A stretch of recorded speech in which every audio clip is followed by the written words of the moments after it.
மத்தேயு 16ஆம் அதிகாரம் 13 இருந்து 18 வரைக்கும் நாம் வாசிக்கும் போது இயேசு கிறிஸ்து பிலிப்பு செசரியா என்ற ஒரு பட்டணத்திலே வந்து அங்கேதான் இந்த சம்பவங்களை குறித்து ஆண்டவர் பேசுகிறார். நல்ல கவனிக்கணும். எப்பவுமே ஆண்டவர் ஒரு இடத்துல வராரு அப்படின்னா இடத்துக்கு ஏற்ற மாதிரி தான் ஆண்டவர் பேசுறார். மக்களுக்கு ஏற்ற மாதிரி தான் ஆண்டவர் பேசுறார். மக்கள் இருக்கும்போது அந்த மக்களுடைய அறிவு என்னவோ, அந்த மக்களுடைய சிந்தனை என்னவோ, அந்த மக்களுடைய புரிந்து கொள்ளக்கூடிய தன்மை என்னவோ, அதை பொறுத்து தான் ஆண்டவர் என்ன பண்றாருன்னா மக்கள் மத்தியில பேச ஆரம்பிக்கிறார். இந்த பிலிப்பு செசரியா என்கிற பட்டணம் அகஸ்தியர் என்கிற ஒரு ராஜா, அதாவது ராயன் அகஸ்துராயன் என்கிற ராயனுடைய பேரை அவனுடைய மகன் பிலிப்பு என்ன பண்ணான்னா அந்த சீசர் என்ற பேரை கூட இவன் பேரோடு கூட சேர்த்து பிலிப்பு செசரியா என்ற பேரை வைத்தான். நல்லா கவனிக்கணும். குறிப்பாக இந்த பிலிப்பு செசரியாவுல அநேக கிரேக்க தெய்வங்களுக்கு அங்கே கோவில்கள் இருந்து அந்த பிலிப்பு செசரியா என்கிற பட்டணத்துல கிரேக்க தெய்வமாகிய பானு அப்படிங்கிற ஒரு தெய்வத்திற்கு அங்க ஒரு பெரிய கோவில் அங்க கட்டி வைத்திருந்தார்.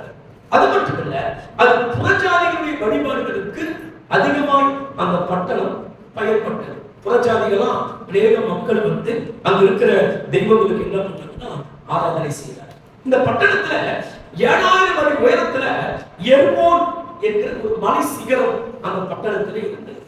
அந்த எர்மோன் மலை மேல எப்பொழுதுமே பனியானது உறைந்து இருந்து கொண்டு எப்ப போனாலும் அதுல பனி இருக்கும். இந்த இடத்துல மலை என்பது இயேசுவுக்கு அடையாளம், பனி என்பது பரிசுத்த ஆவிக்கு அடையாளம். நல்லா கவனிங்க.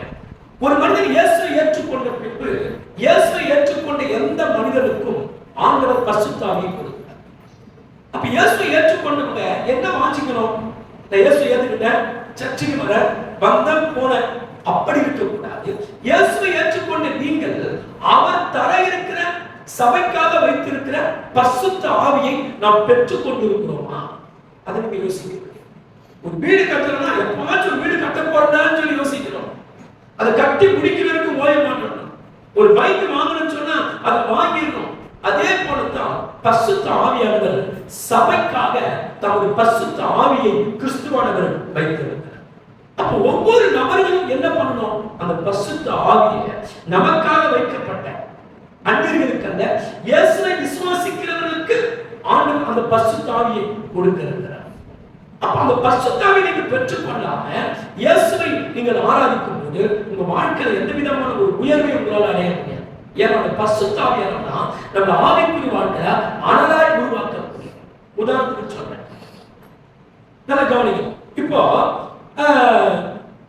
நீங்க அடுப்புல வந்து என்ன பண்றீங்கன்னு சொன்னா சாப்பாடு அரிசி வைக்கிறீங்க. அரிசி வச்சுட்டு விறகு வந்து நீங்க வச்சு அது எரிக்காம இருந்தீங்கன்னா அந்த சாப்பாடு வேகுமா? அப்போ அந்த பாத்திரத்திலே போடும்போது அரிசியை போடுகிறோம். அது நம்ம கைகளுக்கு அது அரிசியா தெரிகிறது, அந்த அரிசியை போடுகிறோம். ஆனால் அதுல விறகு வச்சு அதை நல்லா எரிக்க வைக்கணும்னா போடப்பட்ட அரிசி சாதமாய் வேறு ஒரு தோற்றத்தை அதுக்காக சரிங்களா? இப்போ ஒரு துணி அயன் பண்றது வச்சுங்க, சுருக்கமான துணியை எடுத்து அந்த சூடோடு கூட அதை இஸ்திரி பண்ணும்போது அந்த சுருக்கமான சூழ்நிலைகள் மாறி ஒரு அழகான பொழிவுக்கு அந்த துணியானது வர ஆரம்பிக்கும். அப்போ சூடு அனல் தான் ஒரு சாயலை வேறு சாயலாய் மாற்றுகிறது.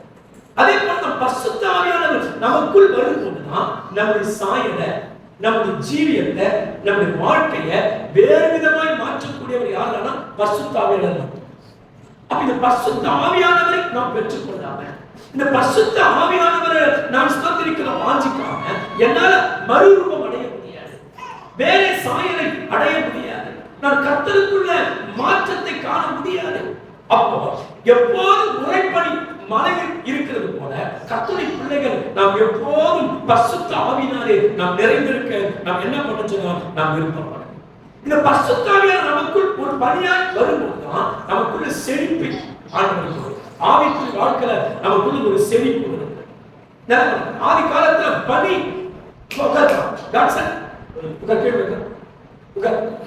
இங்க முன்னாடி முன்னாடி கீழே கவனிக்கும். இங்க இங்க அங்க அப்போ ஆதி காலத்துல பனி பெய்யாமல் இருந்தால் அது சாபத்திற்கு அடையாளமாக வேதத்தில் சொல்லப்படுகிறது. 1 ராஜாக்கள் 17ஆம் அதிகாரத்தை நீங்கள் படிக்கும் போது என்னுடைய வாக்கின் படியே அன்றி தேசத்துல பனியும் மழையும் என்ன பண்ணாரு பெய்யாது. அப்ப பனி ஒரு இடத்துல இல்லைன்னா அது சாபத்துக்கு அடையாளம், வளர்ச்சி இருக்காது. ஏன்னா பனி பெய்துதான் பயிர்களை முளைக்க செய்தது, பனி பெய்துதான் செழிப்பை உண்டாக்கியது.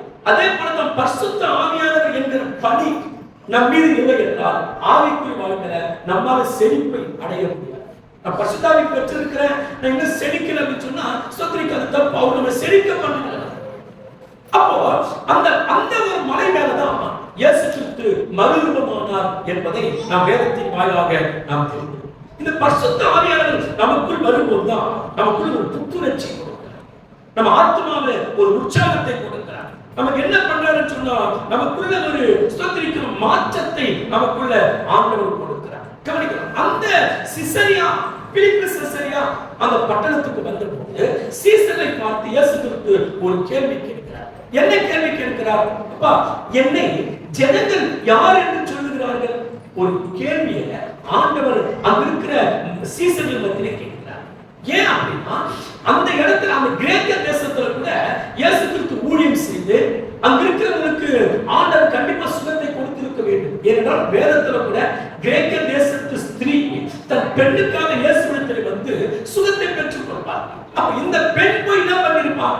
எல்லாருக்கும் இயேசு செய்த அற்புதங்களை சொல்லி இருப்பான். அதனால இயேசுடைய கீர்த்தி அந்த இடத்துல என்ன பண்ணிருக்குன்னா பரவ ஆரம்பிக்கிறார். அப்ப இயேசு கேட்கிறார், நான் அற்புதம் செஞ்சிருக்கிறேன், எல்லாம் அடையாளங்களை மக்கள் பார்த்து இருக்கிறாங்க, ஆனாலும் என்னை ஜனங்கள் யார் என்று எண்ணுகிறார்கள்? ஒரு கேள்வி கேட்கிறார். அப்படி கேள்வி கேட்க அதுல ஒரு சிலர் சொல்றாங்க, உன்னை யோவான் ஸ்நானகன் என்று சொல்லுகிறார், உன்னை எரேமியா என்று சொல்லுகிறார்கள், உங்களை ஏசாயா என்று சொல்லுகிறார்கள் என்று சொல்லி எல்லாரும் இயேசு குறித்து இப்பேற்பட்ட பதிலை சொல்லுங்க. ஆண்டவர் மக்கள் மத்தியில் என்ன எதிர்பார்த்தார்? என்னை ஒரு தீர்க்கதரிசி எண்ணுகிறது போல என்னை மக்கள் பார்ப்பது எனக்கு நல்லதல்ல. கவனிக்கணும். அப்ப மக்கள் இயேசு எப்படி பார்த்தாங்க? அவரை தீர்க்கதரிசியாக பார்த்தார்கள் தவிர, ஆனால் அவரை ரட்சகராக, தேவகுமாரனாக, ஜீவனுள்ள தேவனாக அப்படி அவரை பார்த்தார். கவனிக்கணும். பைபிள் சொல்லுது, தீர்க்கதரிசி என்ற நாமத்தின் நிமித்தம் ஒருவனை ஏற்றுக்கொண்டால் அவன் என்ன பலன் கிடைக்கும்? தீர்க்கதரிசியை ஏற்றுக்கொண்டால் தீர்க்கதரிசிக்கு ஏற்ற பலன் தான் அவனுக்கு கிடைக்கும். இதை புரிய வைக்க ஒரு காரியத்தை சொல்றேன். ஒரு வீட்டுக்குள்ள வேலைக்காரன் நமக்கு நன்மை செய்ய, அப்ப வேலைக்காரன் நம்ம வீட்டுக்கு வரும்போது அந்த வேலைக்காரனுக்கு என்ன பலன் கிடைக்கும்? அவன் திராணிக்கு தக்கதாக தான் பலன் கிடைக்கும். ஆனா இதே ஒரு நாட்டினுடைய அதிபர் வருகிறார், ஒரு நாட்டின் அதிபர் வரும்போது அவர் என்ன பண்ணுவாரு? நாட்டின் அதிபர் வருகிறதுனால அவருடைய அதிகாரத்திற்கும் அவருடைய சக்திக்கு தக்கதாக ஒரு மனிதனுக்கு நன்மை செய்வார். அப்ப வேலைக்காரனை ஏற்றுக்கொண்டால் வேலைக்காரனுடைய திராணிக்கு தக்கதாகத்தான் பலன் கிடைக்கும். ஒரு நாட்டின் அதிபதியை ஏற்றுக்கொண்டால் அந்த நாட்டினுடைய அதிகாரத்துக்கும் அதிபதியுடைய ஆஸ்திக்கும் தக்கதாகத்தான் நன்மைகள் கிடைக்கும். அதே போலதான் இயேசுவை தீர்க்கதரிசியா பார்த்தா அதுக்கேற்ற பலன் தான் உண்டு. ஆனால் இயேசுவை தேவகுமாரனாக, ராஜாதி ராஜாவாக, ஜீவனின் அதிபதியாக, ஜீவாதிபதியாக, நியாயம் தீர்க்கக்கூடியவராக அப்படிப்பட்ட பார்வை நமக்கு இருக்கும்னா அதற்கேற்ற பலன், அதற்கேற்ற வளர்ச்சி, அதற்கேற்ற மெச்சூரிட்டி, அதற்கேற்ற பக்குவம் நமக்கு இருக்காது. அப்போ ஒரு மனிதன் வளர்ச்சி அடைவது எதை பொறுத்து இருக்கிறது? அவன் ஆண்டவரை எந்த அளவுக்கு அறிந்து வைத்திருக்கிறானோ அந்த அறிவை பொறுத்து தான் வளர்ச்சி. ஒரு விசுவாசிக்கு இருக்கிற அறிவு என்னவோ அந்த அறிவு நிமித்தம் தான் வளர்ச்சி அடைய முடியும். அப்ப அறிவு வளர்ந்தாதான் கிறிஸ்தவ வாழ்க்கை வளர்ச்சி அடைய முடியும். அதான் ஒருத்தர் சொன்னா பாண்டாரு, ஆளும் வளரணும் அறிவும் வளரணும், இதுதான் தான் வளர்ச்சி சொல்லி கொடுத்திருப்பாங்க. அப்போ ஒரு மனிதன் கிறிஸ்தவ வாழ்க்கையில வளர வேண்டுமானால் அவனுக்கு கிறிஸ்துவை குறித்த அறிவு ரொம்ப முக்கியம். அப்ப அந்த கிறிஸ்துவை குறித்த அறிவை நீ எப்படி பார்க்கிற? தீர்க்கதரிசியாவா, இது யோவான் ஸ்நானகனாவா, இதை எப்படி சுகம் கொடுக்கிறாரா மட்டுமா, இதை போனால் இதை பாதுகாப்பாரு அப்படி மட்டுமா? அப்ப ஆண்டவரை எந்த அளவுக்கு நாம் அறிந்திருக்கிறோமோ அந்த அளவு பொறுத்த அறிவு வச்சுதான் நம்ம வாழ்க்கையில வளர்ச்சி என்ன பண்ண முடியும், அடைய முடியும். அப்ப ஆண்டவர் அவங்களை பார்த்து கேட்கிறார், எல்லாரும் யார் என்று சொல்லுகிறார். அப்ப எல்லாம் சொல்றாங்க, நீ தீர்க்கதரிசி சொல்றாங்க. ஆனா மக்கள் எல்லாம் இயேசுவை தீர்க்கதரிசி என்று சொல்வதை ஆண்டவர் விருப்பப்படவில்லை. ஆண்டவர் என்ன பண்றாங்க, சேரல. அப்ப ஆண்டவர் எதை விரும்புற மக்கள் மத்தியில எல்லாரும் அவர் தீர்க்கதரிசியா பார்த்ததுனால அவருக்கு சந்தோஷம் கிடையாது. அவர் இப்படி பார்க்கணும்னு சொன்னா அவரை தெய்வமாய் பார்க்கிற அறிவு. பிலிப்பு கேட்டார், ஆண்டவரே எனக்கு பிதாவை காண்பி. சொல்லி இவளுக்கால உன் கூட தான் சுத்தி வருகிறேன், இவளுக்கால உன் கூட தான் இருக்கிறேன். நீ கேட்ட அந்த பிதா உன் கூட நான் தான் இருக்கிறேன், ஆனா எனக்கு பிதாவை காண்பின்னு சொல்றேன் அப்படின்னு சொல்லி ஆண்டவர் அவனுக்கு அப்பேற்பட்ட காரியத்தை சொல்றாரு. அப்ப என்ன, ஒரு மனிதன் வளர்ச்சி அடைய வேண்டுமானால் அவனுடைய அறிவு என்னவோ, அவன் எந்த அளவுக்கு ஆண்டவரை புரிந்து வைத்திருக்கிறானோ அந்த புரிதலை பொறுத்து தான் ஒரு நபர் என்ன பண்ண வளர்ச்சி அடைய, சொல்லுங்க, வளர்ச்சி அடைய முடியும். அப்ப அந்த புரிதல் இல்லாம ஒரு மனுஷன் என்ன பண்ண முடியாதுன்னா வாழ்க்கையில எந்த வளர்ச்சி அடையவே முடியாது. இப்போ ஜனங்களை குறித்து கேட்டார், ஜனங்களை யாருன்னு சொல்றாங்க கேட்டார். இப்படிதான் நான் கேட்கிறாரு, சீசர்கள் பத்திர கேட்கிறார். சரிப்பா, ஜனங்களை நினைச்சு சொல்லிட்டு போட்டோம், உங்களை நான் உலகத்துக்கு பயன்படுத்த போறேன், உங்களை வச்சுதான் உலகத்தை நான் கலக்க போறேன், அப்ப நீங்க என்ன நினைக்கிறீங்க அப்படின்னு ஒரு கேள்வி கேட்கிறார். அப்ப எல்லாம் யோசிச்சாங்க, என்ன பதில் சொல்றது? தீர்க்கதரிசினா எதுக்கு மாட்டேன்றாரு, இப்போ என்னதான் சொல்லலாம் அப்படின்னு சொல்லி யோசித்து எல்லாம் சைலண்டா இருக்கிறாங்க. ஒருத்தர் ஒருத்தர் பார்த்துட்டாங்க. உடனே பேதுரு கொஞ்சம் யோசிச்சு பார்த்தாரு. அவருக்கு திடீர்னு ஒரு வெளிப்பாடு கிடைச்சது. ஆண்டவரே, நீர் தீர்க்கதரிசி அல்ல, நீர் ஜீவன் உள்ள, அதாவது உயிரோடு இருக்கிற தேவனுடைய குமாரனாகிய கிறிஸ்து, அதாவது தேவனால் அபிஷேகம் பண்ணப்பட்ட மக்களுடைய பாவத்துக்காக இந்த பூமியில வெளிப்பட்ட ராஜாவுக்கு ராஜா நீங்க அப்படின்ற மாதிரி என்ன பண்றாருன்னா ஒரு வெளிப்பாட்டை என்ன பண்றாருன்னா இங்க சொல்ல ஆரம்பிக்கிறார். நல்ல கவனிக்கணும். அப்போ எல்லாரும் எப்படி பார்த்தாங்க? தீர்க்கதரிசியா பார்த்தாங்க. ஆனா பேதுரு எப்படி பார்த்தாருன்னா ஜீவனுள்ள தேவனுடைய குமாரனாக அவரை பார்த்தார். இப்ப ஆண்டவர் சொல்றாரு, இந்த கல்லின் நீ சொன்ன ஜீவனுள்ள தேவனாகிய குமாரனாகிய கிறிஸ்துன்னு சொன்னியே, இப்ப நீ சொன்ன அந்த கல்லின் மேல் என்னுடைய சபையை நான் கட்டுவேன் என்று சொல்லி ஆண்டவர் ஸ்தோத்திரிக்கிறோம், சபைகளை ஏற்படுத்தார். ஆண்டவர் ஒரு நபரை ஊழியத்தில் பயன்படுத்தணும்னு சொன்னா, இயேசு கிறிஸ்துவை அறிகிற அறிவு இல்லாத ஒருவரை ஆண்டவர் ஊழியத்தில் பயன்படுத்தவே முடியாது. ஆண்டவர் எல்லாருக்கும் ஊழியத்தை கொடுக்கிறது கிடையாது. சபையில பாருங்க, எல்லா ஜனங்களும் இருப்பாங்க, ஆனா சிலர் மட்டும் ஊழியம் பண்ணிட்டு இருப்பாங்க. ஏன்? ஆண்டவரை இயேசு கிறிஸ்துவை கடவுளாய் அறிகிற அறிவு வந்து அந்த அறிவுக்கேற்ற வாழ்க்கை முறையில ஒரு மனிதன் வாழும் போதுனா அவனைத்தான் கர்த்தர் ஊழியர்களுக்கு என்ன பண்ணுவார்னா நடத்தாரு. ஏன்னா ஊழியம் செய்வதற்கு அவர் யார் என்கிற அறிவு எனக்குள் இருந்தாதான் நான் மற்றவங்களை சரியா வழி நடத்த முடியும். நல்லா கவனிக்கணும். அப்போ ஆண்டவர் சொல்ல, சரிப்பா நீங்க என்ன சொல்றீங்க அப்படின்னு சொல்லி கேட்டார். அப்ப உடனே பேதுரு சொன்னார், நீ ஜீவனுள்ள தேவனாகிய குமாரனாகிய கிறிஸ்து என்று சொன்னார். இப்படி சொன்ன உடனே சொன்னாரு, நீ சொன்ன இந்த கல்லின் பேர் தான் என்னுடைய சபையை நான் கட்டுவேன் என்று சொன்னார். நிறைய மக்களுக்கு ஒரு ஒரு கேள்விக்குறி வருகிறது. ஆண்டவர் பேதுரு மேல சபையை கட்டினாரா இல்ல இயேசு கிறிஸ்து மேலேயே அவர் சபையை கட்டினார்? நல்ல கவனிக்கணும். ஏனென்றால் பேதுரு என்றால் சிறிய கல் என்றார். அதே மாதிரி இயேசு என்றாலும் கல்லுன்னு அர்த்தம். அப்போ இயேசு கிறிஸ்து மேல சபை கட்டினாரா இல்ல பேதுரு மேல சபை கட்டப்பட்டதா அப்படின்ற ஒரு கேள்வி எல்லாருக்கும் இருக்கு. கிரீக் வார்த்தையில பெட்ராஸ், கேபா என்ற வார்த்தைக்கு பெட்ராஸ் என்று சொல்வார். அப்படின்னா என்ன அர்த்தம்? சிறிய கல். என்ன கல்லுங்க? சிறிய கல். அப்ப ஒரு சிறிய கல்லாகிய பேதுரு மேல சபையை கட்டினால் பாதாளத்தின் வல்லமைகளை எதிர்கொள்ள பேதுருவால் முடியாது. ஆனால் ஆண்டவர் தன் மீதுதான் சபை, ஆண்டவர் ஒரு பெரிய கல். இந்த பெரிய கல் என்பதற்கு சில ஆதாரங்களை நான் சொல்லி கடந்து போகிறேன். தானியேல் 2ஆம் அதிகாரத்தை நீங்கள் படிக்கும் போது 31 இருந்து 35 வரைக்கும் நீங்க படிக்கும் போது ஆண்டவர் அங்க ஒரு காரியத்தை சொல்லியிருக்கிறார். நேபுகாத்நேச்சார் ஒரு சொப்பனத்தை, அந்த சொப்பனத்தை கண்டவங்க அந்த சொப்பனத்துல பார்த்தா ஒரு பெரிய சிலையை பார்த்தார். அந்த தலை, அந்த சிலையுடைய தலை எப்படின்னு சொன்னா தலை பொன்னால இருக்கும், வெள்ளி, அதை ஸ்தோத்திரிக்கிறோம், மார்பு வெள்ளி, அதுக்கப்புறம் வந்து பாத்தீங்கன்னா ஸ்தோத்திரிக்கிறோம் இந்த இடுப்பு பகுதி வெண்கலம், கீழே இருக்கிற கால் பகுதி இரும்பு. அப்ப எதை காண்பிக்கிறது? பொன் என்பது பாபிலோன் தேசத்தை குறிக்கிறது, வெள்ளி என்பது மேதிய பெர்சிய தேசத்தை குறிக்கிறது, வெண்கலம் என்பது கிரேக்க தேசத்தை குறிக்கிறது, இரும்பு என்பது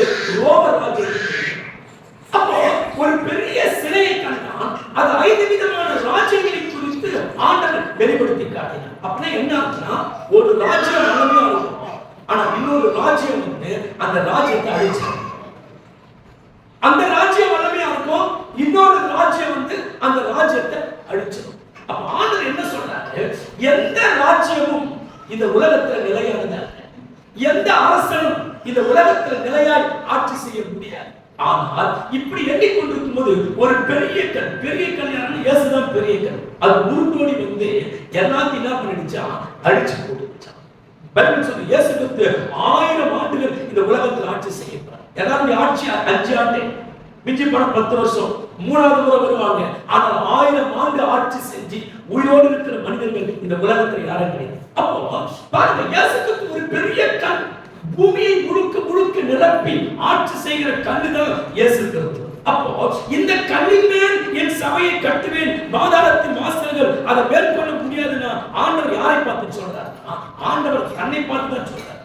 நீ வெளிப்பாடு சொல்றியே, ஜீவனுள்ள தேவனுடைய குமாரனாகிய கிறிஸ்துன்னு சொல்றிய, அந்த கல்லின் மேல தான் என் சபையை நான் கட்டுவேன் என்று சொல்லி ஆண்டவர் சொல்றார். அப்ப ஆண்டவர் சபையை அவர் மேல கட்டி இருக்கிறார். ஆனா அந்த சபையை பராமரிக்கிற, அந்த சபையை வளர்க்கிற, அந்த சபையை பக்தியான பாதையில நடத்த ஒரு மனிதனை கர்த்தர் தேடுகிறார். அந்த மனுஷன் எப்படி இருக்கணும்? இயேசு கிறிஸ்துவை குறித்த அறிவுள்ளவனாக இருக்கணும். அந்த அறிவுக்கேற்ற வாழ்க்கை முறையா தன் ஜீவியத்தில் அவன் வெளிப்படுத்தணும். அப்பேற்பட்ட ஒரு மனிதனை தான் ஆண்டவர் ஊழியர்களுக்கு தேடுகிறார். அந்த மனுஷங்களுக்கு தான் ஆண்டவர் ஊழியத்தை, கர்த்தருக்கு எல்லாருமே நம்ம ஊழியம் செய்ய நாம் கடமைப்பட்டிருக்கிறோம். உலகத்தில் செய்கிற வேலைகள் எல்லாம் இந்த உலகத்தோடு ஒழிஞ்சு போயிடும். ஆனா கடவுளுக்கு ஊழியம் செய்வது அது மேலான சாட்சியம். ஆனா கர்த்தருடைய பிள்ளைகள் கடவுளுக்கு ஊழியம் செய்ய நம்ம முயற்சிக்கிறோம். கவனிங்க, அப்ப ஆண்டவர் சொல்றார், இந்த சபையை எப்படி சம்பாதித்தாரோ தான் சொந்த ரத்தத்தை கொடுத்து ஆண்டவர் சம்பாதித்தார். மத்தேயு 14ஆம் அதிகாரத்துல சபையை நான் கட்டுவேன்னு சொல்லி வாக்கு கொடுக்கிறார். அப்படி வாக்கு கொடுத்த சபையை எப்படி ஆண்டவர் கட்டினார், எப்படி சம்பாதித்தார்? சபை என்றால் என்ன? இந்த கற்கள் சபை அல்ல, இந்த கட்டிடம் சபை அல்ல, இங்க உட்கார்ந்து கொண்டிருக்கிற நீங்களும் சபை. அப்ப இந்த சபையை ஆண்டவர் எப்படி சம்பாதித்தார்?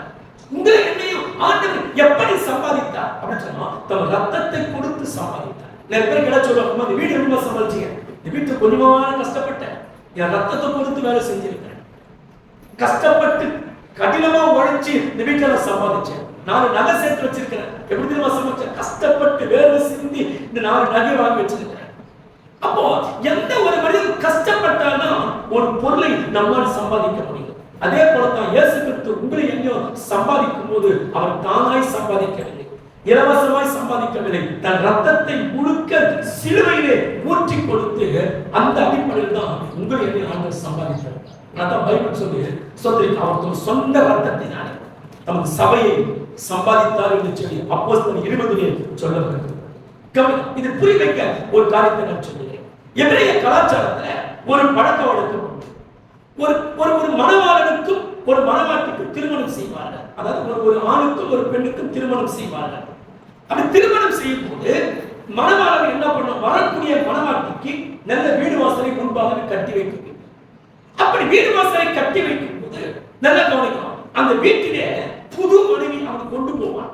கொண்டு போய் திருமணமான உடனே கொண்டு போய் என்ன பண்ணுறான், அந்த புது வீட்டிலே கவனிக்கணும். புது வீட்டிலே வைத்து முதல் நாள் இரவு கணவன் மனைவி உள்ளே என்ன பண்ணுவாங்கன்னு சொன்னா, கணவன் மனைவிக்குரிய வாழ்க்கையோடு கூட அவங்க காணப்படுவாங்க. அப்படி அந்த வாழ்க்கையில் அவங்க இருக்கும்போது என்ன ஆகும் சொன்னா, இந்த பெண்ணை பெற்றெடுத்த தாயும் தகப்பனும் வீட்டுக்கு வெளியே உட்கார்ந்து இருப்பாங்க. நல்ல கவனிக்கணும், வீட்டுக்கு வெளியே உட்கார்ந்து என்ன பண்ணுவாங்கன்னா, உள்ளுக்குள் இருக்கிற பெண் கணவன் மனைவியும் ஒரே சரீரமாய் வாழ்க்கை அங்கே வாழ்வார்கள். அவர் வாழும்போது அந்த பெண் இதுவரைக்கும் அவர் கரைப்படவில்லை. கல்யாணத்துக்கு முன்னாடி அவர் உடல் ரீதியாக யாரோடும் அவர் பாவம் செய்யவில்லை, யாரோடும் தன் சரீரத்தில் அவர் கெட்டு போகவில்லை. அவர் பரிசுத்தமாய் இருக்கிறார். இவனுக்குத்தான் முதல் தரமாய் தன் சரீரத்தை அவர் ஒப்படைத்திருக்கிறார் என்பது உண்மையானால், அந்த கணவன் மனைவியும் அவர் வாழும்போது அந்த வாழ்க்கையின் பிறகு அந்த பெண்ணுடைய ஆடைகளிலே ரத்த கரையில் படிந்திருக்க வேண்டும். கவனிங்க, அப்போ மறுநாள் அதிகாலையில அந்த புருஷன் எதிரவா பண்ணுமா, அந்த ரத்தக்கரையை கொண்டு வந்து வெளியே இருக்கிற அந்த அப்பா அம்மாவுக்கு அந்த ரத்தக்கரை படிந்த வஸ்திரத்தை காண்பிக்கும். நல்லா கவனிங்க, இந்த ரத்தக்கரை படிந்த வஸ்திரத்தை கண்டாதான் பெற்றோர்கள் சந்தோஷப்படுவார். அந்த ரத்தக்கரை படிந்த வஸ்திரத்தை இல்லாம அந்த ஆடையை காமிச்சாங்க, இந்த பெண் ஏற்கனவே திருமணத்துக்கு முன்னாடியே சரீர பிரகாரமாய் யாரோடு கெட்டு போயிட்டேன்னு, யாரோட தப்பு பண்ணி கெட்டு போயிட்டா. அப்படி யாரோட தப்பு பண்ணி கெட்டு போனது அப்படின்னா ஆடைகளிலே ரத்த கரை பதியவில்லை என்று சொல்லி அந்த பெண்ணையும் கல்லெடுத்து கொண்டு விடுவார்கள்.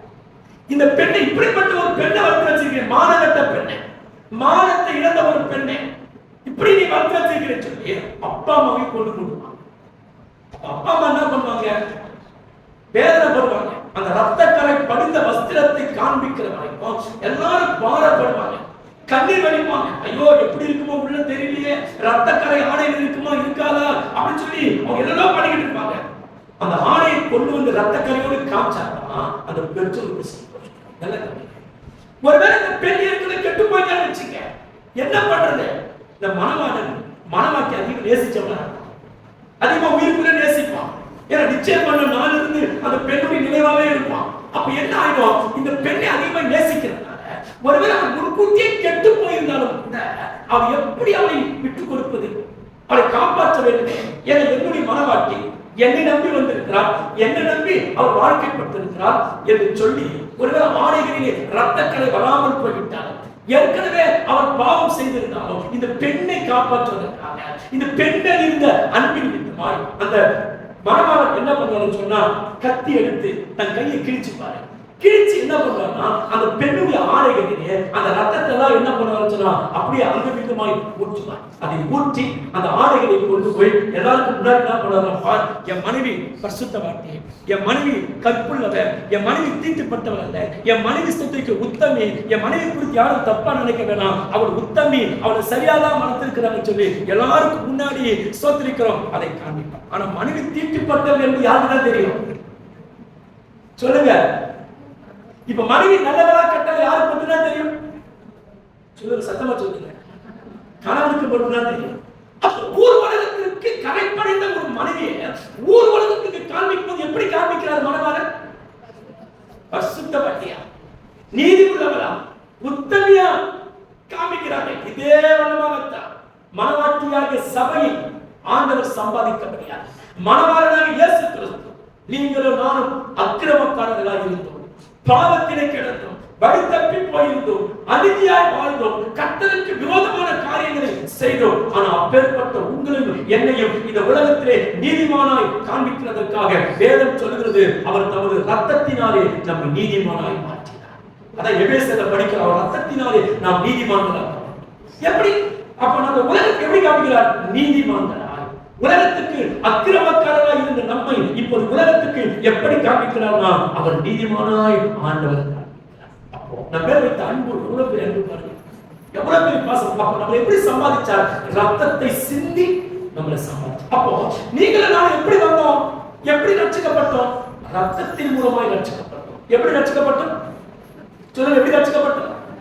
உங்களுக்கு எனக்கு ரட்சிப்பு இலவசம். ஆனால் ஆண்டவர் இந்த ரட்சிப்பை நமக்கு இலவசமாய் கொடுப்பதற்கு அவர் இலவசமாய் அந்த ரட்சிப்பை பெறவில்லை. சிலுவையில் தன் ரத்தத்தை கொடுத்தார். சிலுவையில் தன் தலை ஆணிகளுக்கும் தன் முள்முடிகளுக்கும் கரங்களை ஆணிகளுக்கும் உடல் முழுக்க உபாதைகளுக்கும் தன் சரீரங்களை சிலுவையிலே ஒப்பு கொடுத்து ரத்தம் சிந்தி அந்த ரத்தத்தை விலைக்கரையமாய் கொடுத்து சாத்தானுடைய கையிலே அடிமையான தமது மக்களை தம் ரத்தத்தினாலே சம்பாதித்து சபையாக நம்மளை கர்த்தர் என்ன பண்ணார்னா நம்மளை ஏற்படுத்தினார். அப்போ நீங்கள் நாளை எப்படி சம்பாதிக்கப்பட்டோம்? ரத்தத்தினாலே. அப்போ இவ்வளவு பெரிய ரட்சிப்பை கர்த்தர் எப்படி கொடுத்திருக்கிறார்? இலவசமாவா? எல்லாம் சொல்லுங்க, எப்படி கொடுத்திருக்கிறார்? எல்லாம் பேசுங்க. எப்படி? ரத்தத்தினாலே நம்ம ரட்சிப்போம். அப்போ ரத்தத்தினாலே ரட்சிப்பை நமக்கு உண்டாக்கினபடினால இந்த ரட்சிப்பை குறித்து நாம் அலட்சியமா இருக்கக்கூடாது. இந்த ரட்சிப்பை குறித்து ஏனோ தானே இருக்கக்கூடாது. இந்த கிறிஸ்தவ வாழ்க்கை குறித்து அசை போனா போடாதா இல்ல அப்படி வாழக்கூடாது.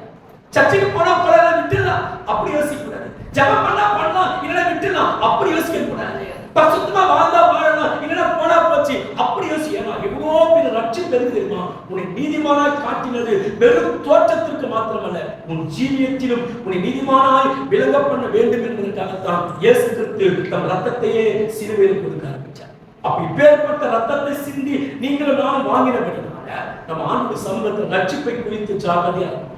ஒரு நாள் பின்மாற்றத்திற்கு மனசுல எண்ணங்கள் வரக்கூடாது. விக்கிரகத்தின் மீது நமக்கு எண்ணம் போயிடக்கூடாது. பாவ வாழ்க்கையின் மீது எண்ணம் போயிட. அப்படி போனால் பைபிள் சொல்லு ரட்சிப்பை குறித்து கவலை இல்லாம ஒரு மனிதன் அசதியா அலட்சியமா அசதியாவும் அலட்சியமா வாழும்போது நமக்கு உலகத்தின் மீது எண்ணம் போயிடும். ஒரு அசதியா வாழும்போது அவனுக்கு உலகத்தின் மீது ஆர்வம் போயிடும். அவன் கிறிஸ்துவுக்குள் உறுதியா இருக்க மாட்டான். அப்பேற்பட்டவனுக்கு ஒரு பெரிய தண்டனை காத்திருக்குன்னு சொல்லி பைபிள் சொல்லுது. ரட்சிப்பை குறித்து நீங்கள் கவலையற்றவர்களாக இருந்தால் வருகிற பெரிய தண்டனைக்கு நீங்கள் எப்படி தப்பிக்கும்? நம்ம வாழ்க்கையில நாம் பெற்ற எல்லாவற்றை காட்டு ரட்சிப்பு தான் விலையேற பெற்றது. உங்களுக்கு நல்ல புருஷனை நீங்கள் பெற்றிருக்கலாம், நல்ல மனைவி நீங்கள் பெற்றிருக்கலாம், நல்ல பிள்ளையை நீங்கள் பெற்றிருக்கலாம், நல்ல வீடு வாசல் பொன் பொருள் ஆஸ்தி படிப்பு அறிவு ஞானம் எல்லாவற்றையும் நீங்கள் பெற்றிருக்கலாம். ஆனால் நீங்கள் பெற்ற எல்லாவற்றை காட்டிலும் மேலானது பெரிதானது ஒன்று இருக்குது. அதுதான் ரட்சிப்பு. எதுங்க? எது? அப்ப நம்ம வாழ்க்கையில எல்லாவற்றை காட்டிலும் எதை நாம் பெரிதா நினைக்கிறோம்? ரட்சிப்பு தான் பெரிதா நினைக்கிறோம். என்ன ரட்சிக்கணும் யோசிச்சு பாருங்க. ஒருவேளை கடவுள் என்னை தெரிந்தெடுக்கணும் என் நிலைமை எப்படி யோசிச்சு பாருங்க. நான் எதை நோக்கி பயணிப்பேன்? நரகத்தை நோக்கி நான் பயணிப்பேன். அக்கினி கடலை நோக்கி நான் பயணித்துக் கொண்டிருக்கிறேன். அப்ப இப்பேற்பட்ட அக்கினி கடலுக்கு இந்த ரட்சிப்பு தான் என்ன பண்ணுச்சுன்னா என்னை தப்புவித்தது. இந்த ரட்சிப்பு தான் நியாயத்தீர்ப்பின் தண்டனைக்கு என்னை காப்பாற்றி இருக்கிறது. இந்த ரட்சிப்பு தான் நான் சாத்தானோடு கூட நரகத்துல போய் அறியாதவனுக்கு இந்த ரட்சிப்பு தான் என்னை தப்புவித்தது. அப்ப இந்த ரட்சிப்பு இல்லைன்னா ஒரு மனுஷன் நரகத்துக்கு தப்ப சொல்லுங்க, அக்கினி கடலுக்கு தப்ப முடியாது. அந்த ரட்சிப்பை தான் ஆண்டவர் நமக்கு இலவசமாய் கொடுத்தார். ஆனால் இலவசமாய் இந்த கொடுத்த ரட்சிப்பை நம்ம யாரும் வசதியாக நினைக்க வேண்டாம், அலட்சியமா நினைக்க வேண்டாம், ஏதோ தானு சொல்லி நீங்கள் வாழ வேண்டாம். அந்த ரட்சிப்புல உறுதியா இருங்க, அந்த ரட்சிப்புல நிறையா இருங்க. அந்த ரட்சிப்புல கஷ்டம் வந்தாலும் துன்பங்கள் வந்தாலும் அவமானங்கள் வந்தாலும் அந்த ரட்சிப்புல உறுதியா இருங்க. ஏன்னா நீங்க உறுதி இல்லைன்னா இந்த ரட்சிப்பை விட்டு நீங்க நழுவி போயிருக்கீங்க. சரி கவனிங்க. அப்போ இப்பேற்பட்ட ஒரு காரியத்தை தான் ஆண்டவர் சபையை தமது சொந்த ரத்தத்தால் ஆண்டவர் சம்பாதித்தார். கவனிங்க, ஆதி சபை பெந்தேகோஸ்தே நாள்ல தான் முதல் சபை உருவாக ஆரம்பித்தது. அப்போஸ்தலர் 2ஆம் அதிகாரத்துல படிக்கிறது தெரியுமா? பெந்தேகோஸ்தே நாள்ல தான் பரிசுத்த ஆவியானவர் எல்லாரும் மேல இறங்கினார். அப்ப அதுதான் சபையினுடைய பிறந்த நாள். கவனிங்க, அப்ப ஆதி காலத்து சபை இந்த சொந்த ரத்தத்தினாலே சம்பாதித்த இந்த சபை ஆதி காலத்துல அப்போஸ்தலருடைய காலத்துல எப்படி இருந்ததுன்னா ஒரு 4 காரியத்தை மட்டும் சொல்லிட்டு நான் முடிக்க போறேன் சுருக்கமா. முதலாவது, ஆதி காலத்து சபை பாவ உணர்வு அடைந்த சபையா எப்படி இருந்தது? எல்லாம் சொல்லுங்க. ஆதி காலத்துல அப்போஸ்தலருடைய காலகட்டத்துல சபைகள் எப்படி இருந்தது? ஊழியக்காரங்க பேசினா ஜனம் இறுதி குத்தப்படும், ஊழியக்காரங்க பேசினா மனசு உடையும், ஊழியக்காரங்க பிரசங்கிக்க ஆரம்பிச்சாங்களா இறுதியில் குத்தப்பட்டு என்ன செய்யணும்னு சொல்லி கேள்வி கேட்டாங்க. பாருங்க, பேரில் போய் பிரசங்கித்த போது எல்லா இறுதியும் குத்தப்பட்டு நாங்கள் என்ன செய்ய வேண்டும் என்று கேள்விகளை கேட்டார். ஆனா இன்னைக்கு அந்த அன்னைக்கு இருந்த இருதயத்தில் குத்த வசனம் இருதயத்தை குத்தினது, இருதயத்தில் பாவ உணர்வை வசனம் உண்டாக்கினது. தான் யார், என்ன பாவம் செஞ்சோம், எந்த வழியில தப்பா நடந்து வந்தோம், என்ன மாதிரிலாம் தீங்கு செஞ்சிருக்கிறோம் அப்படின்ற உணர்வை, பாவ உணர்வை ஆண்டுடைய வார்த்தை அவர்களுக்கு. இந்த அனுபவம் இன்னைக்கு சபையில் இருக்குதுன்னு யோசிச்சு பாருங்க. இன்னைக்கு சபையில பிரசங்கம் பண்ணும்போது பாவ உணர்வு நமக்குள் வருதா? நம்ம செஞ்ச தப்பை எண்ணி பார்க்க முடியுதா? நம்ம கடந்த காலத்தில் செஞ்ச அறியாமைகளை நம்மளால எண்ணி பார்க்க முடியுதா? அப்போ சொந்த ரத்தத்தை சிந்தி சம்பாதித்த சபை இன்னைக்கு எப்படி இருக்கிறது? பாவ உணர்வு தான். இதயத்தில் எந்த எவ்வளவு பிரசங்கம் பண்ணாலும் இதயத்துல பாதிப்பு வர மாட்டேங்குது. பிரசங்கிக்கிறத தான் நம்ம பாதிக்க செய்யறது, பிரசங்கத்தால் நமக்கு எந்த பாதிப்பும் வரவில்லை. ஒரு ஊழியக்கார சபையில பிரசங்கித்தார். அன்னைக்கு பார்த்து நகோமி ரூத்து கொடுத்து பிரசங்கம் பண்ணிட்டார். ஒரு மருமகள் அன்னைக்கு தான் மாமியார் சண்டை போட்டு சர்ச்சில் வந்து உட்காருது. இது பாஸ்டருக்கு தெரியாது. பாஸ்டர் அதனால மாமியாரே மருமகளை கொடுத்து நகோமி கொடுத்து பிரசங்கம் பண்ணிட்டு இருக்கார். நம்ம முடிஞ்சு போனோடனே மாமியார் கூட சண்டை போட ஆரம்பிச்சாங்க. நான் போன் பண்ணி சொல்லிட்டேன், பாஸ்டர் ரூத்து நகோமி கொடுத்து பிச்சு பிரசங்கம் பண்ணிக்கிட்டு இருக்காரு அப்படின்னு சொல்லி பாஸ்டர் போய் கேள்வி கேட்க ஆரம்பிச்சது. வீட்டில் இருக்கிற மாமியாரோட சண்டை போட ஆரம்பிச்சு. ஏன்னா சத்தியம் நம்மை நோக்கி வருகிறது என்று எடுத்துக்கொள்கிற சிந்தனை இல்லாமல் சத்தியத்தை பேசினவர்களை நாம் பாதித்துக் கொள்ளலாம். இன்னைக்கு பாருங்க, ஒரு ஊழியக்காரங்க சத்தியத்தை பேசினா ஊழியக்காரங்க தான் நம்ம நொந்துக்கிறோம். அவங்கதான் நம்ம குற்றம் சாப்பிட்டு என்ன பார்த்தா பேசினாரு, என்னதான் சொன்னார், ஏன் சொல்லிட்டு போட்டேன் ஏத்துக்கோ, சரி உன்னதான் சொன்ன ஏத்துக்கோ, சரி உனக்குதான் பிரச்சனை ஏத்துக்க சத்தியம் தானே. எல்லா பிரசவம் எல்லாருக்குமே ஒரே மாதிரி தான். எனக்கு ஒரு மாதிரி தான், உங்களுக்கு ஒரு மாதிரி. என்னையும் குத்து உங்களுக்கு. அப்ப குத்தனா ஏத்துக்கணும். வசனம் எந்த இதயத்துல குத்துதோ அந்த அளவுக்கு இதயம் சீர்படாது. எங்க குத்துற மாதிரி பிரசவம் பண்ணீங்கன்னு சொன்னா குத்துனா தான் சீர்பட முடியும். அப்ப ஆதி காலத்துல சபை எப்படி இருந்தது? இருதயம் குத்தப்பட்டது. அந்த இருதயம் குத்தப்பட்டதுனாலே இருதயம் பாதிக்கப்பட்டது. ஆனா இன்னைக்கு நம்ம இருதயம் பாதிக்கப்படுதா?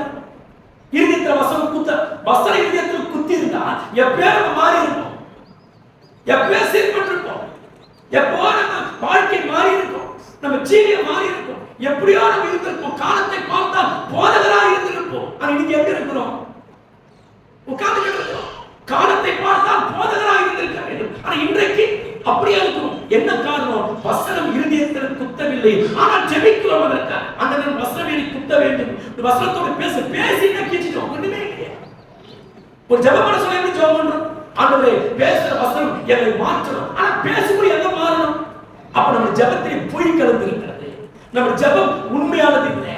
நாம ஒன்றை விரும்பி ஜெபிக்கிறோம், பொய்யாய் ஒன்றை ஜெபிக்கிறோம், சோத்திரிக்கு வேறு ஒன்றை நாம் வாஞ்சிக்கிறோம். அப்ப என்ன? ஆதி காலத்துல பேசின போது இருதயம் குத்தப்பட்டது, இருதயம் பாதிக்கப்பட்டது. பாருங்க, பேதுரு ஆண்டவர் அவனை நோக்கி பார்த்தா பேதுரு இருதயம் குத்தப்பட்டது. வேதத்துல பாருங்க, ஸ்தோத்திரிக்கிறோம். இது பாத்தீங்கன்னா லீதியா பேதுரு போய் பிரசங்கித்த போது அவர் இருதயம் திறவுண்டது. சகையிடத்தில் இயேசு போனார், பார்த்தா எங்கேயோ பிரசங்கம் பண்ணார், அவன் வீட்டுக்கு கூடவே போனார். அவன் இருதயம் பாதிக்கப்பட்டார். சொன்ன, ஆண்டவரே இன்றைக்கு இயேசு சொன்ன, இன்றைக்கு உன் வீட்டுக்கு ரட்சிப்பு வந்தது என்று சொன்ன போது அவர் ஏற்றுக்கொண்டார். கர்த்தருக்கு ஒரு புது மனிதனாய் அவன். அப்ப ஆதி காலத்து சபை எப்படி இருந்தது? ஃபர்ஸ்ட் பாவ உணர்வு உள்ள சபையா இருந்தது. அப்போ இந்த பாவ உணர்வு நமக்குள் வரலன்னா நம்மால சீர்படும். இன்னைக்கு நான் பிரசங்கித்துக் கொண்டிருக்கும் போது எத்தனை பேர் இருதயத்துல பாவ உணர்வு வருகிறது? உங்க ஏழாம் எத்தனை பேர் உணர்றீங்க? உங்க வாழ்க்கையின் அடிமட்டத்தை எந்த அளவுக்கு நீங்க இந்த பாவ உணர்வு நீங்கள் வராத வரைக்கும் நம்ம இருதயம் சீர்படாது, நம்ம வாழ்க்கை உயராது. ஆவிக்கு வாழ்க்கையில ஒரு மேலான நிலைமைக்கு நம்மால கடந்து போக முடியும். இரண்டாவது, ஆதி சபை ஆவின் வல்லமையால் நிறைந்திருந்தது. எப்படி இருந்தது? 4 காரியத்தை மட்டும் சொல்லுவேன், 2 காரியத்துக்கு வந்துட்டேன். ஆவின் வல்லமைனா அந்த சபை நிறைந்திருந்தது. நல்லா கவனிங்க. பைபிள் சொல்லுது, பேதுரு போய் பிரசங்கித்த போது, பவுல் போய் பிரசங்கித்த போது அந்த பிரசங்கத்தை கேட்ட எல்லா இருதயமும் திறக்கப்பட்டது. அது மாத்திரமல்ல, பேதுரு போகும்போது அவர் நியற்பட்டு அநேகர் சுகமடைந்தார். சரிங்களா? பவுல் போகும்போது அவர் கச்சையை கொண்டு போய் போடும்போது பைபிள் சொல்லுது, மரித்தவர்கள் கூட உயிரோடு கூட எழுந்தார்கள். ஏன்னு சொன்னால் அந்த ஆவி அனல், இவங்களுக்குள்ள இருக்கிற அனல் எல்லாரிடத்திலும் வீச ஆரம்பித்தது. எல்லாரும் மத்தியிலும் பரிசுத்த ஆவி கர்த்தர் நமக்கு ஏன் கொடுத்திருக்கிறார்? பரிசுத்த ஆவி ஏன் நினைக்கிறோம்? பரிசுத்த ஆவி வந்தவங்கலாம் சபையில கத்தி கொடுக்கணும், அன்னி பாஷை பேசி இடம் பொருள் தெரியாம சாவு விடுது.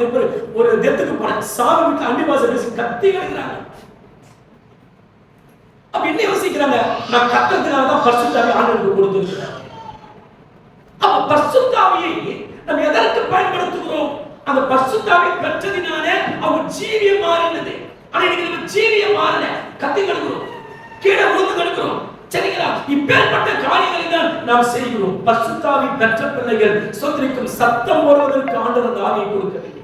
நீங்கள் கத்தி கொடுப்பதற்காக ஆவியை கொடுக்கவில்லை. நீங்கள் எமோஷனை கை தட்டி குதிச்சு மற்ற மேல விழுவதற்காக ஆண்டவர் தமது ஆவியை கொடுக்கவில்லை. நீங்கள் வாழ்க்கையில மறுரூபம் அடைவீர்கள். பைபிள் பாருங்க, பரிசுத்த ஆவி பெற்ற எல்லாருமே ஊழியம் பண்ணாங்க. அப்ப பரிசுத்த ஆவி கர்த்தர் ஏன் கொடுக்கிறார்? நீங்கள் ஊழியம் செய்யணும். நீங்கள் ஆத்ம வயசு கர்த்தருடைய ஆவியானவர் என் மேல் இருக்கிறார். நான் சிறுமைப்பட்டவர்களுக்கு சுவிசேஷத்தை பிரசங்கிக்க ஆவியானவர் என்னை அபிஷேகம் பண்ணார். அப்ப பரிசுத்த ஆவி ஏன்? நீ குதிக்கிறதுக்கு இல்ல, நீ சத்தம் போறதுக்கு இல்ல, நீ கத்தி கூச்சல் போறதுக்கும் மாசக்கணக்கில் கீழே விழுந்து கிடக்கிறதுக்கும் பரிசுத்த ஆவியை ஆண்டவர் கொடுக்கவில்லை, ஊழியம் செய்வதற்கு. அப்ப பரிசுத்த ஆவியை பெற்ற பிள்ளைங்க என்ன பண்ணணும்? என்ன பண்ணணும்? வந்து உட்கார்ந்துட்டு ஏது போயிடணும். அதான் ஊழியம் செய்யணும். பரிசுத்த ஆவி பெற்ற பிள்ளைங்களா கடவுளுக்கு ஆத்துமாதாயம் பண்ணணும். பரிசுத்த ஆவி பெற்ற பிள்ளைங்களா பாடுகளை சகிக்கணும், மற்றவங்க ரட்சிப்புக்கு வழியா இருக்கணும். அதற்காகத்தான் பரிசுத்த ஆவியை ஆண்டவர் நமக்கு அந்த அனலால் நிரம்பப்பட்டிருந்தார்கள். அந்த அனலோடு போய் பேசினதுனாலே மற்றவங்களுக்குள்ளே ரட்சிப்பு உண்டானது. மூன்றாவது ஒன்றை சொல்லி கடந்து போகிறேன். சரீர நன்மைக்கல்ல, ஆவிக்குரிய நன்மைக்கே முக்கியத்துவம் கொடுத்தார் ஆதி சபையில. முதல்ல என்ன பண்ணாங்க? ஆதி சபையின் அனுபவம் முதல்ல எப்படி இருந்துச்சு? பாவ உணர்வடைந்திருந்தார்கள். இரண்டாவது ஆவின் அனலால் நிரம்பியிருந்தார்கள். மூன்றாவது, சரீர நன்மைக்கு அல்ல, ஆவிக்குரிய நன்மைக்கு முக்கியத்துவம். சொல்லுங்க, ஆவிக்குரிய நன்மைக்கு. வெளியே லோகேஷ், லோகேஷ் வா, உள்ள வா. சர்ச்சை வெளியே வாங்க, உள்ள வா. சர்ச்சை உள்ள வர பிடிக்க மாட்டேங்க, முன்னாடி வர பிடிக்க மாட்டேங்குது, உள்ள வர பிடிக்க மாட்டேங்குது. அப்போ அப்படிங்க கிறிஸ்துவ நேசிக்கிறது நோக்கம் என்ன? அவர் கிட்டே வர எல்லாத்துக்கும் கிட்ட போறோம், போன் கிட்ட போறோம், எல்லாத்துக்கும் கிட்ட போறோம். ஆனா ஆண்டு கூட கிட்டே வர தூரமா என்னதாங்க பண்ண போறீங்க? கவனிக்கணும், சரீர நன்மைக்கு அல்ல, ஆவிக்குரிய நன்மைக்கு முக்கியத்துவம் கொடுத்தாங்க. சரீரத்துக்கு நன்மை கொடுக்கும், பணம், பொருள், ஆஸ்தி, இதெல்லாம் சரீர நன்மை. ஆதி காலத்துல இருந்த மக்கள் வீடு வாசல் எல்லாவற்றையும் விற்று கொண்டு போய் ஆண்டவருடைய பாதத்தில் அப்போஸ்தலரை பார்த்து, அப்ப நம்ம செய்யணுமா? செய்யறாங்க. நம்ம வாழணும், வீடு வாசலை கட்டி வாழணும், நம்ம பிள்ளைகளுக்கு சொத்து சுகம் வச்சுட்டு போனோம். ஆனா என்ன காரணம்? கர்த்தர் வரப்போகிறார் என்று வருகை குறித்து பிரசங்கித்தார்கள் ஆதி காலத்துல. அப்படி வருகை குறித்து பிரசங்கித்ததுனால ஒருவேளை ஆண்டவர் நாளைக்கு வந்துட்டா கட்டி வச்சு வீடு வாழ சொத்து சுகம் யாருக்கு அனுபவிக்க போறது? ஆனால் எல்லாருக்கும் வித்து அதை பணமாக்கி அதை கொண்டு போய் அப்போஸ்தலர் பாதத்தில் வச்சாங்க. அப்போஸ்தலர் அந்த பணத்தை எடுத்து விதவைகள், திக்கற்றவர்கள், ஏழை எளியவர்கள் எல்லா மக்களுக்கும் உதவி செய்தார்கள், உணவு கொடுத்தார்கள், உடை கொடுத்தார்கள், எல்லாவற்றையும் பராமரித்தார். ஒரு சபை தான் பண்ணும், சபைதாங்க ஏழை எளிய மக்களுக்கு உதவி செய்யும்.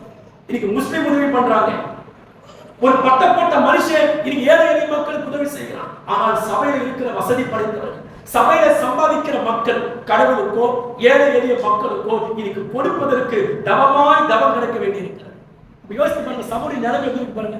ஒரு காலத்துல சபை எடுக்க வேணாம், மத்தவங்களுக்கு வேலை சொல்லி கொடுத்த சபை ஒரு காலத்துல. ஆனா இன்னைக்கு சபைகள்ல எல்லாரும் கையை இருக்க ஆரம்பிச்சிட்டோம், மனசை இருக்க ஆரம்பிச்சிட்டோம். எதுக்கு ஒருவேளை கர்த்தர் வந்தால் உனக்குரியது எங்கே போகும்? நாளைக்கு கர்த்தர் வர நீ சேர்த்து வச்சுட்டு எங்க போகும்? கர்த்தரை வஞ்சித்து ஏமாத்தி காணிக்கை கொடுக்காம தசமாக கொடுக்காம எல்லாத்தையும் வஞ்சிச்சு வாயில போட்டு ஆசிர வழியா போறதா யாருக்கு எங்க போக யோசிச்சு பாருங்க, எங்க போகும்? அவங்க பண்ணாங்க, கர்த்தர் வரப்போகிறார் என்று எல்லாத்தையும் வித்து ஏழை எளிய மக்கள் கொடுத்தாங்க. யோசித்தாங்க, கர்த்தர் வந்துட்டாங்க, இங்க நமக்கு பலன் இல்லை, ஆனா பரலோகத்துல பலன் கிடைக்கும் சொல்லி பரலோகத்துடைய பலனுக்காக எல்லாம் கொடுத்தாங்க. ஆனா இந்த சமயத்துல அனனியாவும் சப்ராலும் ஒரு பங்கை எடுத்து அதை ஒழித்து வைத்து வஞ்சித்து பொய் சொல்ல ஆரம்பிச்சாங்க. இப்ப பேதுரு கேட்கிறார், அனனியாவே இவருக்கு தான் நேரத்துக்கு வித்தியா? அவர் தன் மனைவிக்கு எடுத்து வச்சது தப்பு இல்லை, ஏன்னா 90% கொடுத்தான், 1% தான் ஒழிக்க வச்சான். ஆனா என்ன அப்படின்னு சொன்னா, அவனுக்கு கர்த்தர் வரப்போகிறார், அவர் வருகையில் நம்ம போவோம் அப்படி என்ற நம்பிக்கை அவனுக்கு இல்லாமல், அந்த நம்பிக்கை இல்லாமல் இவனுக்குள்ள இருந்தனால்தான் இவன் நிமித்த மற்றவருக்கு எடுத்துருவான், இவனை பார்த்து மற்றவங்க கெட்டு போயிடுவாங்க என்பதற்காகத்தான் ஆண்டவர் அப்பேற்பட்ட மரணத்தை.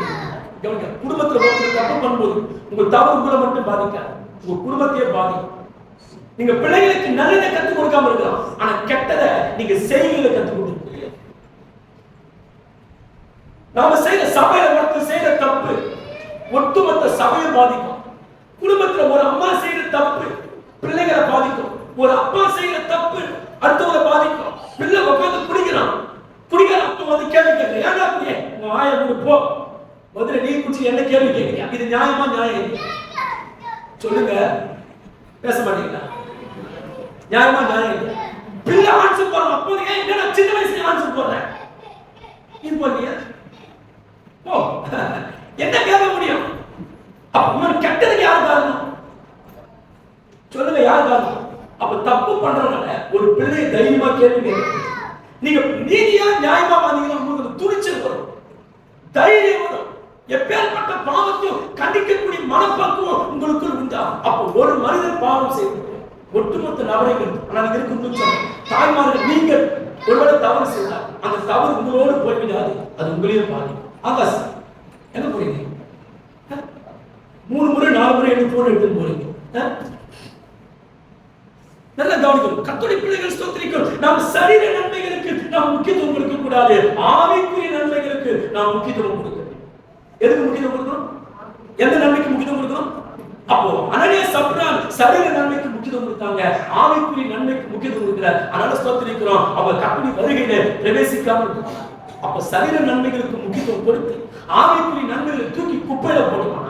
அவங்க எங்க போக முடியாது சொல்லுங்க? தேவ ராஜ்யத்துக்குள்ள.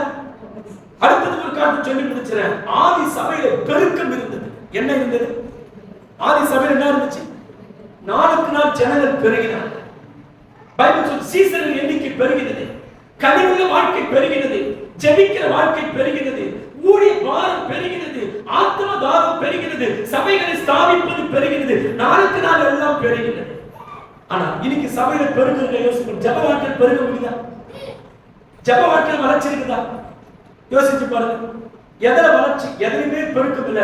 ரட்சிக்கப்பட்டோம், அன்னைக்கு ரட்சிக்கப்பட்டது எப்படி இருக்கும் இன்னைக்கு அப்படி இருக்கும். ஆனா நம்ம பிள்ளைங்க மாத்திரம் பாருங்க, அன்னைக்கு பிறந்த பிள்ளைங்க நல்லா மாற்றணும்னு நினைக்கிறோம். என் பிள்ளை நல்லா பேசணும், நல்லா ஒழுங்கா இருக்கணும், திறமையா இருக்கணும், தப்பு பண்ணணும். ஆனா நீ மட்டும் அப்படியே உட்கார்ந்துருப்ப. அப்ப என்ன? உன் பிள்ளைகளுக்குள்ள ஒரு பெருக்கம் வரணும், உன் பிள்ளைகளுக்குள்ள மாற்றம் வரணும். ஆனா சபைக்குள்ள நீ மட்டும் என்ன பண்ண மாட்டேன்? மாறணும். உன் புருஷன் மாறணும், ஆனா நீ மாற மாட்டேன். உன் பிள்ளைங்க ஒழுங்கு பண்ணணும், ஆனா நீ ஒழுங்கு பண்ண மாட்டேன். என்ன நியாயம் இது? என்ன நியாயம்? என்ன நியாயம்? ஊருக்கு ஒரு நியாயம், நமக்கு ஒரு நியாயமா? அப்போ என் புருஷன் சரியா முதல்ல நீ சரியா இரு, என் பிள்ளைங்க சரியா இருந்துச்சுன்னா முதல்ல அப்பா அம்மா சரியா இருங்க. அப்ப நாம சரியா இருக்கும்போது நம்ம பிள்ளைகள் சரியான பாதையில நடத்தக்கூடிய சூழ்நிலை நம்ம வாழ்க்கையில் இருக்கும். அப்ப ஆதி சபையில பாருங்க 4 விதமான அடையாளங்கள். இருதயம் பாவ உணர்வடைந்தது, ஆவின் அனலால் நிரம்பப்பட்டிருந்தார்கள். உலகத்துக்கு ஸ்தோத்திரிக்கிறோம், என்ன பண்ணாங்க? முக்கியத்துவம் கொடுக்கிற ஆவிக்கு முக்கியத்துவம் கொடுத்தாங்க. அடுத்தது ஸ்தோத்திரிக்கிறோம், நாளுக்கு நாள் அவங்களுக்குள்ள என்ன உண்டாயிடுச்சா? பெருக்கம் உண்டாயிற்று. அப்ப கர்த்தருடைய பிள்ளைகளே, அந்த ஆதி அப்போஸ்தல காலத்தில் இருந்த அந்த அடையாளம் இன்றைக்கு நமக்குள்ளே இருக்கிறதா? நம்ம சபையில அந்த பெருக்கம் இருக்கிறதா? நம்ம சபையில அந்த ஆவின் அனல் இருக்கிறதா?